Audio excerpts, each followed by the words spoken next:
الشيطان الرجيم بسم الله الرحمن الرحيم ما يلفظ من قول إلا لديه رقيب عتيد سبحان ربك رب العزة عما يصفون وسلام على المرسلين والحمد لله رب العالمين اللهم صل على سيدنا محمد وعلى آل سيدنا محمد وبارك وسلم اللهم صل على سيدنا محمد وعلى آل سيدنا محمد وبارك وسلم اللهم صل على سيدنا محمد وعلى آل سيدنا محمد وبارك وسلم इरशाद बारी ताला है मा यल्फज़ु मिन क़ौलिन इल्ला लदैहि रक़ीबुन अतीद। इंसान ज़बान मां का ॻाल्हि नथो कढे मगर हिकिड़ो लिखण वारो तैयार वेठो आहे जेको इंसान जे हर लफ़्ज़ खे लिखे थो। इंसान जेके ज़बान मां अल्फाज़ कढे थो उन्हनि जी वॾी अहमियत आहे। असां सम्झंदा त ज़बान में जेके लफ़्ज़ कढियासीं आसानी सां ॻाल्हाए छॾियोसीं, जेको वणे ॻाल्हायूं, जेको वणे चऊं, पर हक़ीक़त में हिकु हिकु लफ़्ज़ जी अहमियत आहे। अल्लाह वटि हिकु हिकु लफ़्ज़ लिखियो वेंदो आहे। क़ुर थो चए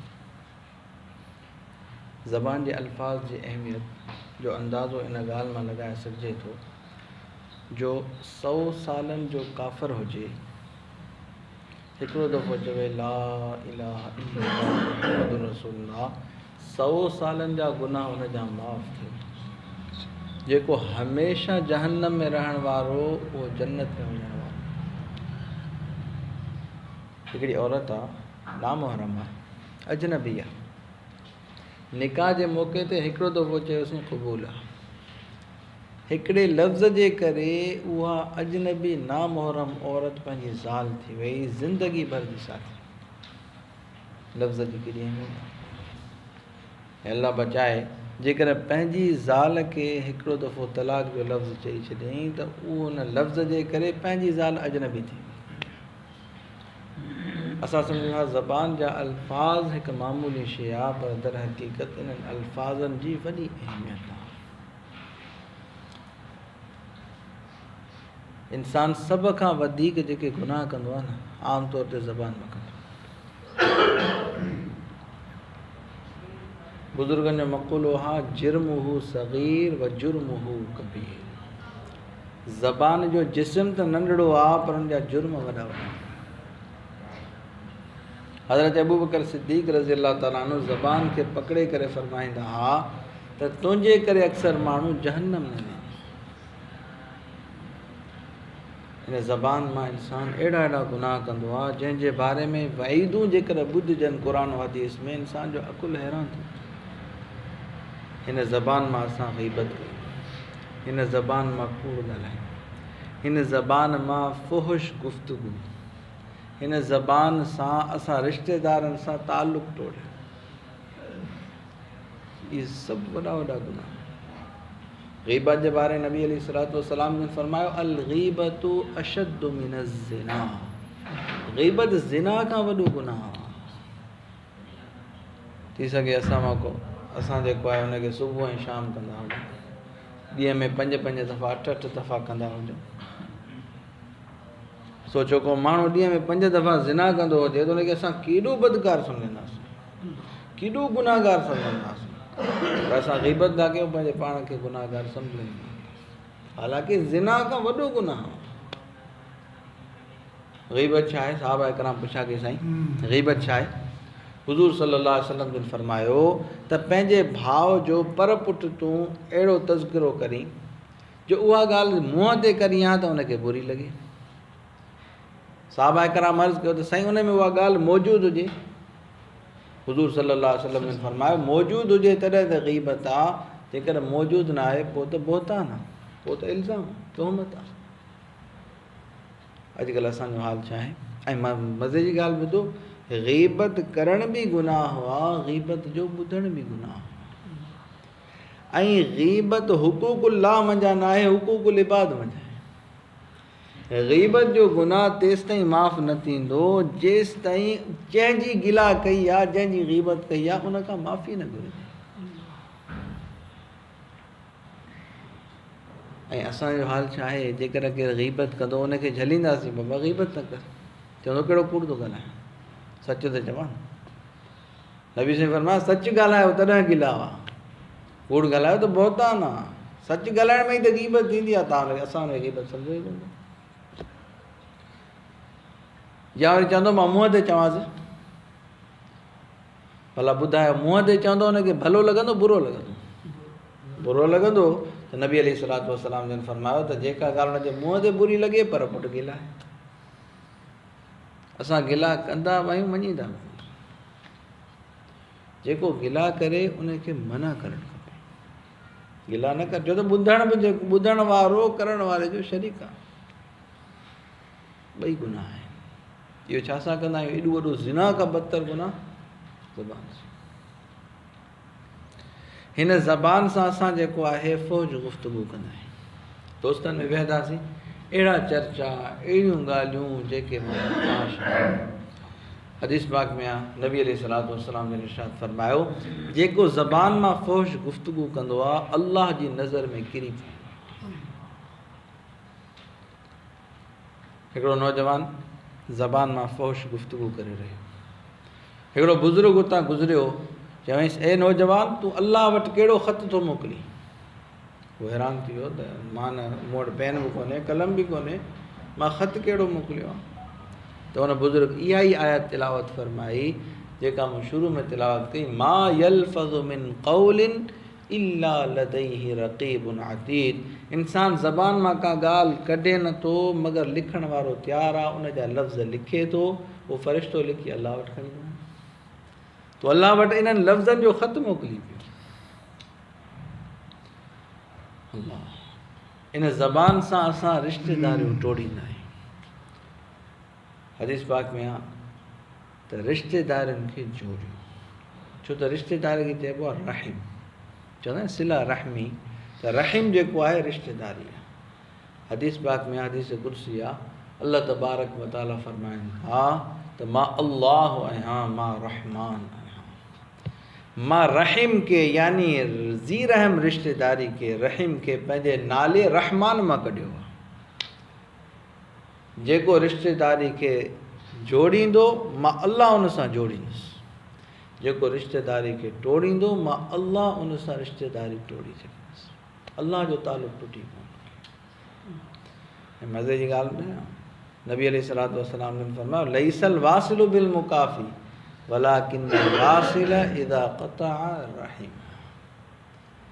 बराबरी सराबरी करण वारो सिला रहमी वारो न चइबो, हू भलो था हलनि मां भलो थो हलां, बल्कि सिला रहमी करण वारो उहो आहे त अॻियो बुरो हले ही तॾहिं बि भलो हले, अॻियो टोड़े ही तॾहिं बि जोड़े रखे, अॻियो निकाह ते न आयो, शादी ते न आयो, दावत ते न आयो, मरणे ते न आयो, तॾहिं बि इहो निकाह ते वञे, तॾहिं बि हुनजे मरणे परणे ते वञे, उन सां ताज़ियत करणु, उनजी बीमार पुरसी करणु वञे,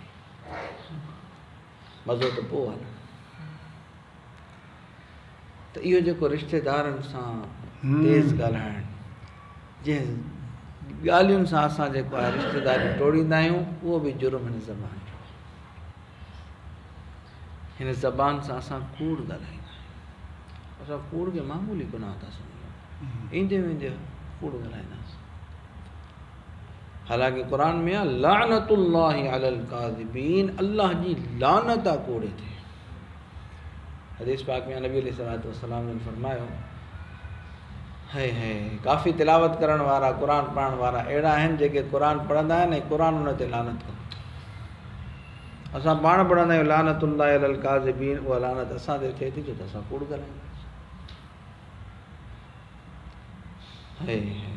ऐं थोरी थोरी ॻाल्हि थिए, कंहिं दोस्त खे टाइम न आहे मुलाक़ात करणी आहे, वाह किथे आई, चवंदो मां जेको आहे पुॼी वियो बसि नसीब नगर चौंक, हालांकि हूंदो परे, हाणे टाइम ओतिरो ई लॻंदो, 15 मिंट लॻणा उहे लॻी वेंदा, पर हरू भरू जो कूड़।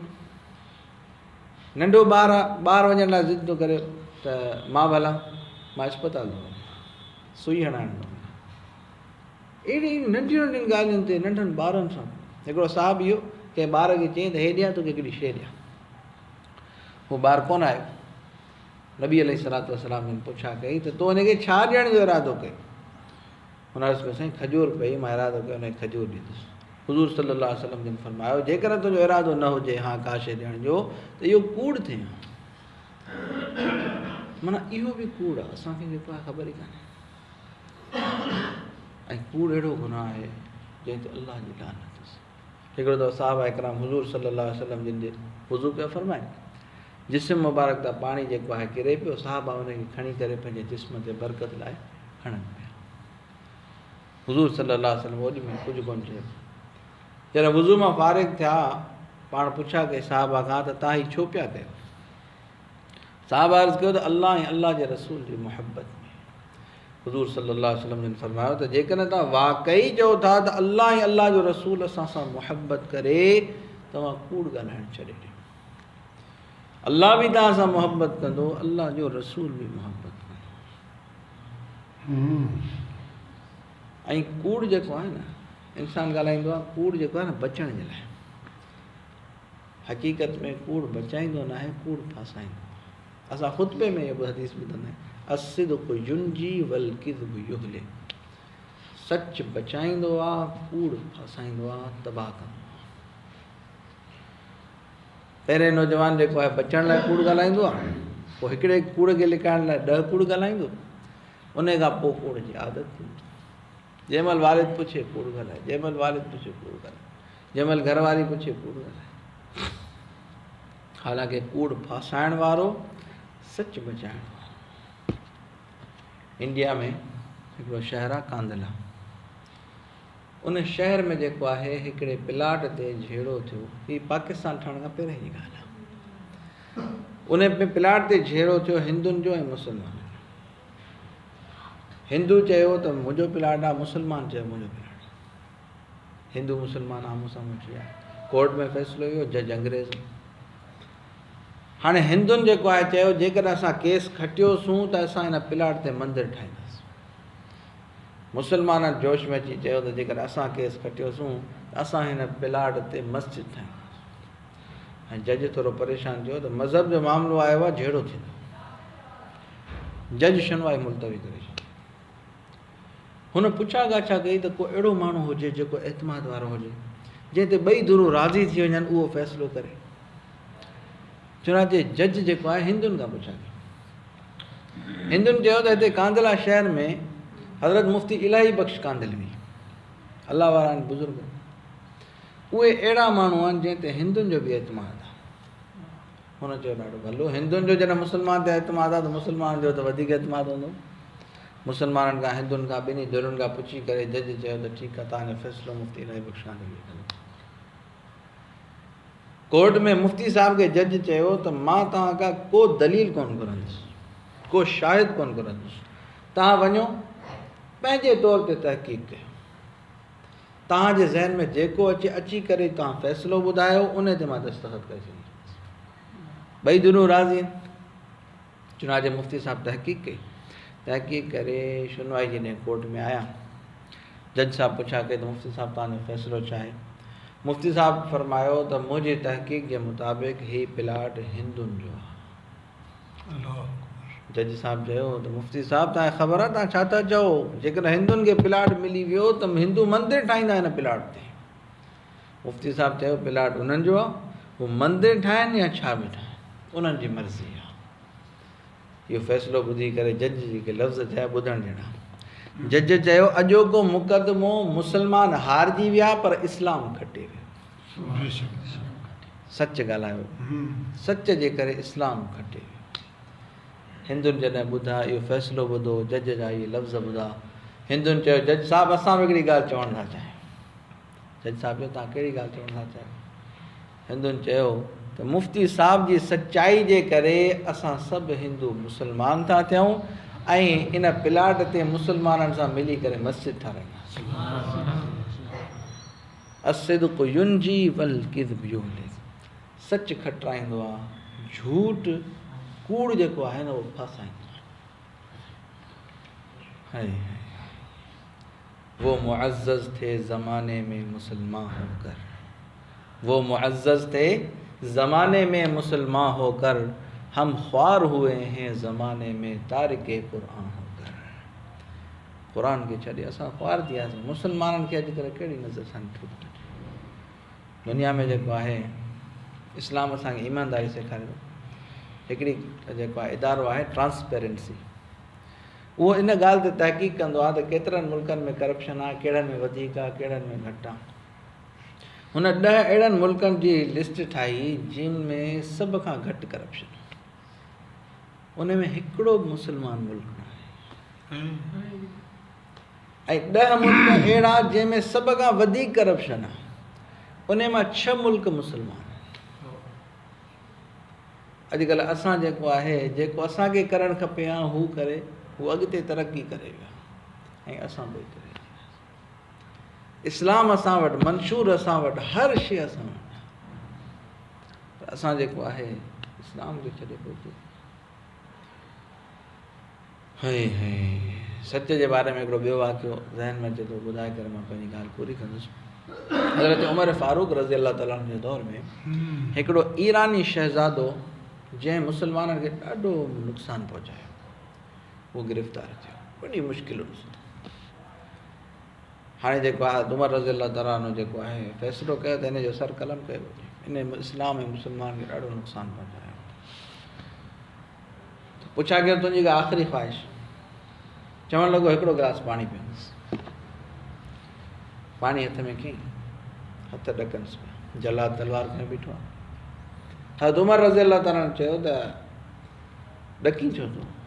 चवणु लॻो जलाद तलवार खणी वेठो आहे, ईअं न थिए मां पाणी अञा पीआं बि न, उहो मुंहिंजी कंध लाहे छॾे। हज़रत उमर रज़ी अल्लाह ताला फरमायो त मां तोसां वाइदो थो कयां, ज़बान थो ॾियां तोखे त जेसिताईं तूं इहो पाणी पीअंदे कोन तेसिताईं तोखे जलाद कोन मारे। हुन चयो अॻियो पाणी हारे छॾियो।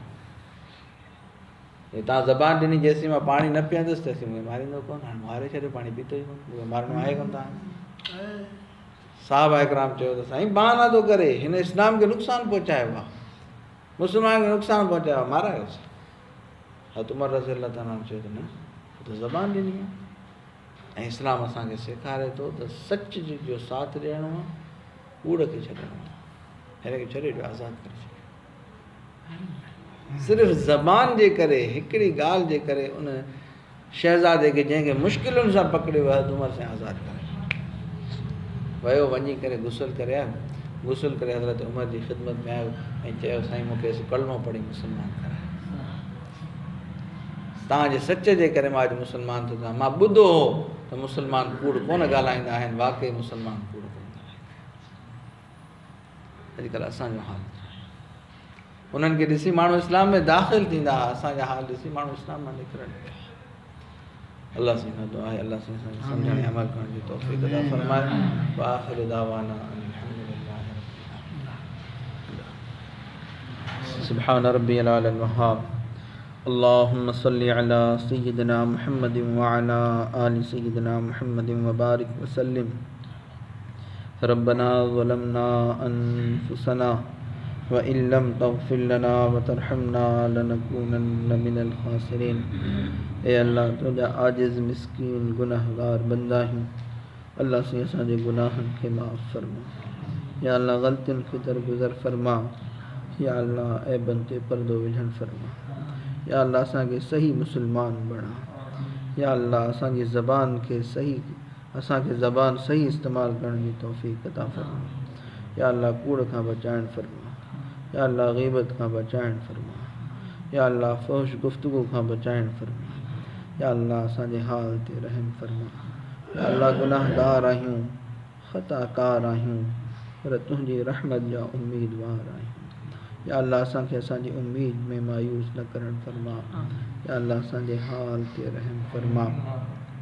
या अल्लाह तुंहिंजी नाफ़रमानी नथा करणु चाहियूं, पर नफ़्स ऐं शैतान जे हमलनि में अची था वञूं। या अल्लाह तूं महिरबानी जो मामिलो फरमा, नफ़्स ऐं शैतान जे हमलनि खां महफ़ूज़ फरमा। या अल्लाह असांजे लाइ गुनाहनि खां बचणु मुश्किल आहे, पर तुंहिंजे लाइ बचाइणु आसान आहे। या अल्लाह तूं महिरबानी जो मामिलो फरमा। गुनाहनि खां पाक ज़िंदगी नसीब फरमा। या अल्लाह असांजी नज़रुनि खे पाक फरमा, असांजे सीननि खे साफ़ फरमा, असांजे सीननि खे तक़वा जे नूर सां मुनव्वर फरमा। या अल्लाह पंहिंजे महबूब जी मुहब्बत सां लबरेज़ फरमा। या अल्लाह या अरहमर राहिमीन, जेके मुसलमान जिते जिते परेशान उन्हनि जी परेशानी दूर फरमा। या अल्लाह जेके रिज़्क़ रोज़ी कारोबार जे करे परेशान उन्हनि जी परेशानी बि दूर फरमा। या अल्लाह जेके सेहत जे करे परेशान उन्हनि जी परेशानी बि दूर फरमा। या अल्लाह जेके औलाद जे करे परेशान उन्हनि जी परेशानी बि दूर फरमा। या अल्लाह जेके सेहत जे करे परेशान उन्हनि जी परेशानी बि दूर फरमा। या अल्लाह असांजे मुल्क अज़ीज़ पाकिस्तान जी हिफ़ाज़त फरमा। या अल्लाह पाकिस्तान में इस्लामी क़ानून नाफिज़ करण फरमा। या अल्लाह मसाजिद व मदारिस जी हिफ़ाज़त फरमा। या अल्लाह ख़ानक़ाहुनि जी हिफ़ाज़त फरमा। या अल्लाह तबलीग जे कम जी हिफ़ाज़त फरमा।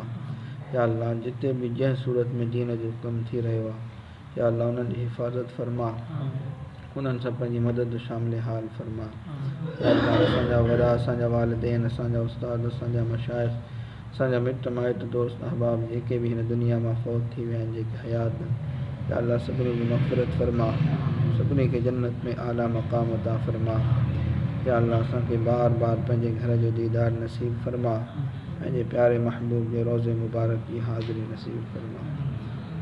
रब्बना तक़ब्बल मिन्ना इन्नका अंतस समीउल अलीम व तुब अलैना इन्नका अंतत तव्वाबुर रहीम।